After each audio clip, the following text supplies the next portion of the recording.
Hello HEMA friends and welcome to this new video. Today I am going to do something different from the standard. I am going to show you a number of samurai fighting scene which I found on YouTube. All of them went viral at some point, more or less. All of them have several million views. And all of them go by the title of the fastest, most satisfying samurai katana fighting scene, whatever. So let's watch them and review them.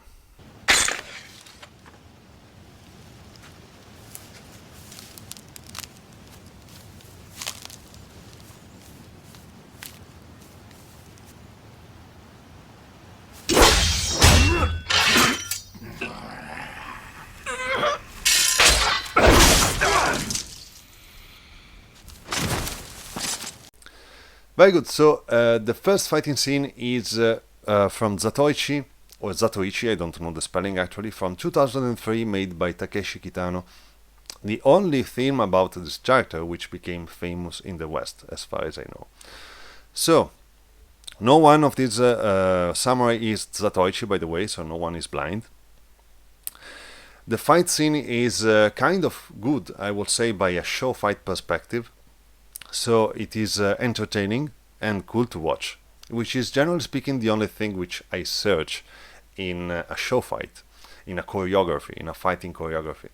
But of course I'm here to over-analyze things for you, and so let's analyze the technique, the realism of this fight. So the fight starts in a kind of realistic and good way, I will say. So the blue samurai charges a vertical cut, which gets parried by the brown one in a good way, I would say. It's good enough.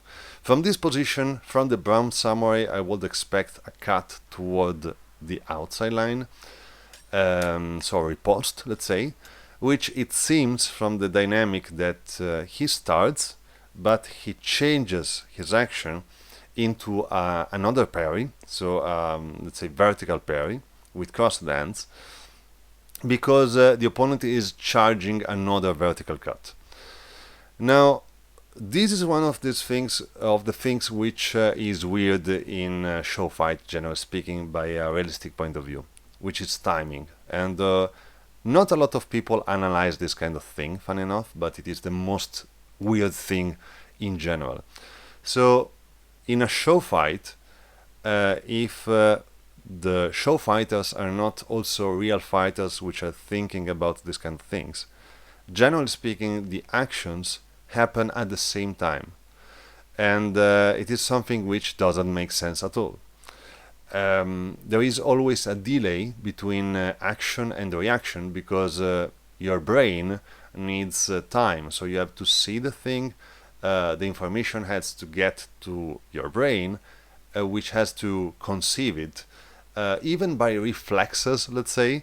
So even if you don't need a lot of time and you react out of conditioning, you need some time to perceive and react. So in this condition, he of course reacts, but could have he changed his action in the middle to land another parry? There is enough time. Actually here I don't know, maybe yes, maybe no, but by this perspective this fight is kind of okay, I would say. So he lands another parry with crossed hands. Now from this position the brown samurai could have yielded by keeping the sword only with the right hand to then envelop the arms of the opponent maybe, or to grasp the handle of the opponent or whatever, or maybe even to land a handle/pommel strike toward the opponent's face if there is enough space. But he doesn't do it, he doesn't get this time, which is anyway pretty brief. And what happens here is something really unrealistic. The blue samurai pushes down from a level which is above shoulder level, with like against someone which is pushing upward, which is something extremely hard, I would say impossible to do, generally speaking. And anyway, he reaches a condition in which he is pushing toward the neck of the brown samurai. Now here the second thing, which is like a super unrealistic, happen. So the brown samurai leaves the handle with one hand. Now we don't know how he have, let's say, kept himself alive till this point because he has the arms close to the body and the blue samurai is pushing toward the neck. So at this point the brown samurai should have been dead already, or at least let's say pretty like wounded in a really terrible way on the neck. But anyway, he leaves the handle with the left hand, which again it's even more problematic. He should be dead now, generally speaking, but during this motion, in some kind of way, he, let's say, deflects the cut, but here is more out of choreography than an action itself, and pushes the arm up from below, which is something that it could have made sense before. So when both the fencers, both the samurai were with the arms high, but now it doesn't really make a lot of sense. So it is really, really hard to do, especially doing it from that condition, which is very, very risky. Then the action which happens after it is that the brown samurai slashes the chest of the opponent, and by doing it just duck a little so to avoid the cut of the blue samurai, which is a cool action indeed. It's really enjoyable to watch, but the part which brought to this condition doesn't make sense at all, to be honest. Now the second fight that we are going to analyze is the famous duel between the two Ronin of the Seventh Samurai. Now the initial part of this fight is funny, I would say, because one of the two fighters starts from far, far away, and the approaching phase is super funny, to be honest. So he starts to, actually not really running, but he uses some kind of, let's say, fencing step, really, really fast, which reminds kendo. So he steps forward in this kind of way, and then at the end, when it is the time to strike the cut, he does a full step. This thing is weird, to be honest, so I don't really understand why, but it's okay. So stepping motion aside, the action which is landed by the other Ronin instead is pretty cool, and as far as I know, it has been copied and slightly modified in terms of aesthetic by one of the kata of the Niten Ichiryu, which is the school of Musashi, let's say, or of the students of Musashi, as far as we know. So this action is let's call it a realistic fighting action studied in a choreo, but there is a problem to an extent. So this action, as you can see here, is actually an action, not a reaction. So the opponent is on guard, and you are actually provoking him by moving first and moving also sideways, so that the strike which is going to result will most probably come down vertical, and while you're moving aside, you void the attack and then you deliver your one. But if you try to do this thing as a reaction instead, chance is that you don't have enough time to do that kind of big motion. So remember, reaction time, you have to perceive that the opponent is attacking, which is generally speaking pretty fast if the opponent is smart, and then moving sideways, which is triangle step, which is a big motion which takes a lot of time. We are slow on our legs in this kind of conditions while moving sideways most of the times, and so it's hard to do. So does it make sense in this case? Like, to an extent, yes, and it is because the other Ronin, so the one which charges forward, is actually charges from far away. So this makes for the other Ronin the possibility to land the action, because he can expect the attack coming at a certain point in time, which he can predict basically, and so he can move aside at the correct time. This is the motivation why this fight is realistic, actually, to an extent. So because of one of the two Ronin is doing something really, really stupid. So he moves forward from far away, and he does it really, really fast to an extent, but the other fighter, the other samurai, has time to understand what is happening and the time to relate to the motion, and so which is the time needed to land the defensive actions of the counter attack, let's call it. So I will say that even if the approaching phase is funny, the result makes for kind of realistic fight, funny enough. Okay, so now the fighting scene you were here for from the beginning, I suspect, which is the one from the series Shogun, which is an extremely good series, by the way, and also an extremely good fighting scene. But there is something to say anyway. So the scene itself starts with Mariko, which is trying to leave the castle. She understands by talking that she can't leave only by talking. And so she asks one of her samurai to kill the other two, which are trying to stop her. The samurai approaches the other two, and he does one thing which I don't like. He bows in front of his two opponents.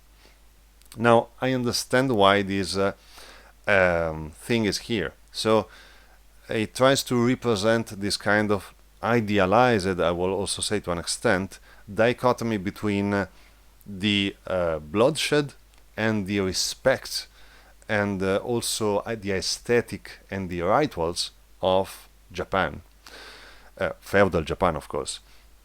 Now, this thing is, I would say, idealized because, I mean, it was there, of course, to an extent, but if you are approaching someone and you have to kill that person, you are most probably not doing it because the other two are most probably attacking you first. So this idea that you can approach two fighters which are carrying two weapons and get really close, as you will see, basically at striking distance, and then bow, and these two fighters are doing nothing, is crazy to an extent.